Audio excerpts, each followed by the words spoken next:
Gentlemen, I've got a rush game for you on Isla Inocentes. We are attacking, and this is going to be a relatively short video. And when I say relatively short, I mean 10 or 11 minutes, because this is Battlefield, and the games are a little bit longer, but 10 or 11 minutes for a Battlefield game, quite remarkable. And that is because we, speaking in technical terms, we steamroll and or crush this team out of existence, to be blunt. And like every other player on Battlefield, I start this specific game as everyone does. Everyone, when they're attacking on Isla Inocentes, jumps in a chopper. And just so you know, guys, a little disclaimer, if you're playing on PS3, I really don't need to hear, "Get to the chopper," every time the round begins, okay? I've heard that joke before. It's no longer funny. It was funny maybe the first 600 times, but after that, it's just no longer funny. So please stop that if you're playing on PS3. And obviously, as you can see here, my pilot, or I'm the pilot, excuse me, and my passengers are just not jumping out. So I said, okay, if you're not going to jump out, I will make you jump out. So then I just crashed the helicopter right into the objective. I come off the side here, mow these two guys down with a double spray, and I have a little bit of a problematic situation here.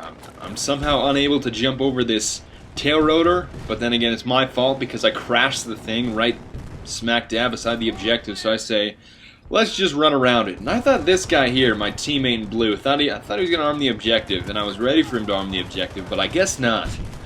He dies, get this guy, and just so you know, concrete barriers on this side of the map, right next to B, your best friend. Undoubtedly your best friend. And I end up arming the objective here after I get this guy with a little bit of a hip spray. The AUG is wonderful for hip spraying because it's so inaccurate, which for some reason I pull off random headshots, but I quickly switch to my pistol, arm the objective, and we're set to go. I mean, I know at this point it's virtually inevitable that B is going to explode because we've got, obviously I'm here, and then my trusty medic, Big Rat Alligator, who is a wonderful medic by the way, is just backing me up the whole time. And I have enough grenades that I can hold down the objective, no doubt, until it explodes. And then, perfect timing, another teammate of mine goes over and gets Alpha, and really, once you have, obviously it explodes, and once you have two objectives armed at the same time, it's extremely hard, because number one, the team is so panicked, excuse me, I just drank a whole lot of Diet Pepsi, and I'm a bit burpy right now, but if you have two objectives armed at the same time, for some reason, the defending team's brain somehow explodes. It goes into this meltdown state, and I do get killed here. We got both objectives. I really don't. It's really not concerning to me, but when both objectives are armed, for some reason, the enemy team just has this brain explosion. We're like, which one do I go to? Which one was set first? I don't know what to do, and they just sit in a corner and get shot.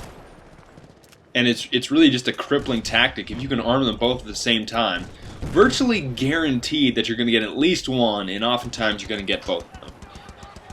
So really, if you can pull that off, simultaneous bomb charge on both A and B, very, very useful tactic. And obviously, you know, I'm using the AUG assault rifle with an ACOG, and I really can't use any other sight attachment. I just don't like the red dot sight.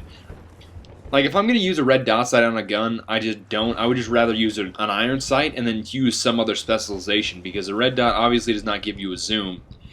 And I use the ACOG because it gives me a larger picture of the target. Obviously, my enemy's going to be 4 times bigger, and it's going to make me a lot more accurate when I'm trying to hit him. It's going to obviously make him 4 times as easy to hit. Not exactly, but it just makes him easier to hit, plus it gives you range. And here you can see, I see a guy shooting, I spot him, and then I shoot him. And that's really a good tactic for taking out those pesky little defenders that try to be bush monsters and hide in bushes, whether they're bush monsters, peeping toms. Peeping toms are the engineer guys that wear those creepy masks. Yeah, but regardless, if they're hiding in a bush, spot them, and then that orange triangle is right above their head, it makes it very, very easy for you to pick off an easy headshot.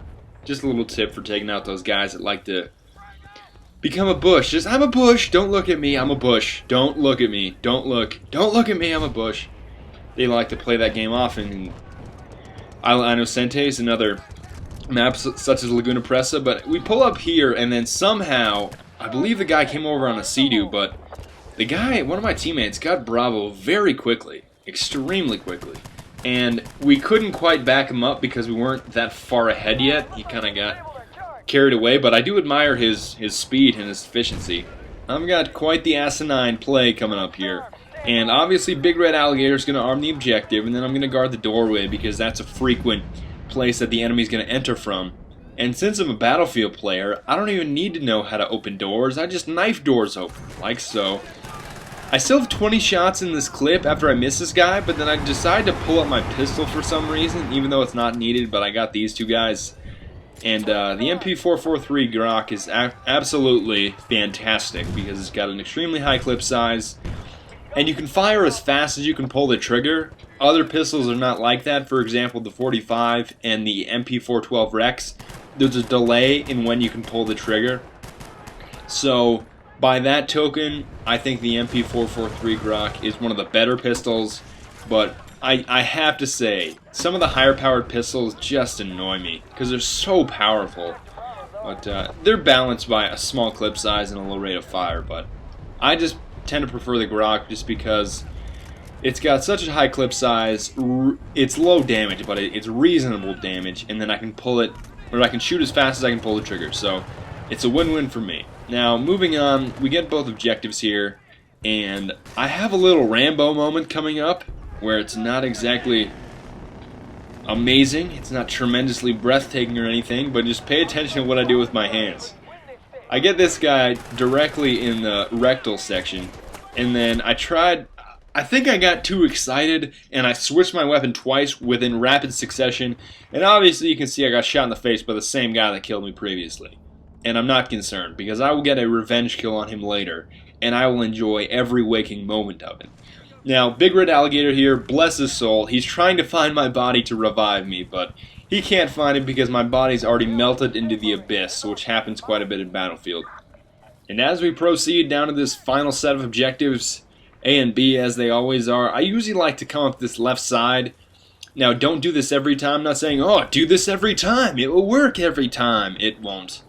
You have to become semi-unpredictable, but for the most part, this pattern or this specific strategy coming up the left side usually works for me. That's quite a snipe with the AUG. You have to single fire with the AUG to pull off any kind of ranged shots, but ordinarily I like to sit atop this hill on the left side and scan the downward area near the bottom of the hill for any kind of bush monsters or guys that are sitting next to cement blocks, and obviously I can see that there are none, so I proceed downwards. And this set of cement blocks, great area for cover. It's just like the whole cement wall in the first set of objectives. It's just a good place to have a good view of the objective, but also have an adequate amount of cover. Now pay attention here. Okay, that guy 310 on my screen right now, he's going to arm B, and then someone else, another teammate of mine, is going to arm A. Now right here, this is what I mentioned earlier. This simultaneous bomb charge set, it's absolutely lethal. Now, it's not the most popular example, not the most common example, because we don't get both objectives, but we definitely get B, and that's because the majority of their team ran over to disarm A because they knew there was less of a resistance from our team at the objective A. So B easily exploded because they knew that the majority of our team was over at B, and we obviously get B now, but really that simultaneous set of objectives, or the setting of the charges on the objectives, is absolutely lethal, and as you can see, it resulted in our getting of objective B. Now I'm going to run all the way around here. I'm going to hide behind my trusty handy-dandy ceramic block set. That makes me sound like I'm 4, like I should have some Lincoln Logs beside it, but I'm going to run over behind this green shed, or maybe it's even some kind of a trailer. Maybe it's some kind of shed trailer mix that's extremely versatile and very high quality, but whatever I'm hiding behind, I get a nice little double kill here on a bush monster and a peeping Tom. A lot of you guys don't prefer the term bush monster, but I prefer bush monster over Wookiee. I'm not a real big Star Wars guy. Please don't hate me for it. But I just prefer the term bush monster. Now, as you're going to see here, I'm going to get absolutely blasted by this helicopter. And I really don't mind if the defending team picks up the helicopter. Number one, it takes 2 guys off the ground that can defuse objectives. And if it's 12 against 10 on the ground, I'd take that any day because a lot of the pilots are very, very inexperienced and very, very awful at flying helicopters. So really, when it comes to helicopters, not really concerned because most of the pilots are not very, very effective at using them. And I'm going to flank around here on the right side just because this is a perfect strategy that goes over, and it really gives you a great viewpoint of the objective. And yet again, just like the first set of objectives on the first island, these cement walls are going to be your absolute best friend. See, I have a great view of the objective. I can strafe left or I can strafe right if I'm getting enemy fire, and I can really dodge it quite easily, but the cement blocks just ahead of A are really the only thing that are kind of deterring me from getting more kills. But other teammates are mowing them down quite easily, so I don't know how I got a kill assist there. I thought I should have killed that guy, but whatever gets the objective destroyed. And obviously we got it destroyed. Fairly quick match, 10-11 minutes. And thankfully, I actually got a team together that actually played the objective on Isla Inocentes instead of sniping on attack like everybody does. It's so annoying. Too many bush monsters on attack, but I go 17-3. I want to thank you guys for watching. I also want to thank GamingLabel for letting me post this. My channel should be in the description with videos just like this one. But overall, thanks to GamingLabel, thanks to you guys for watching, and I will see you next time.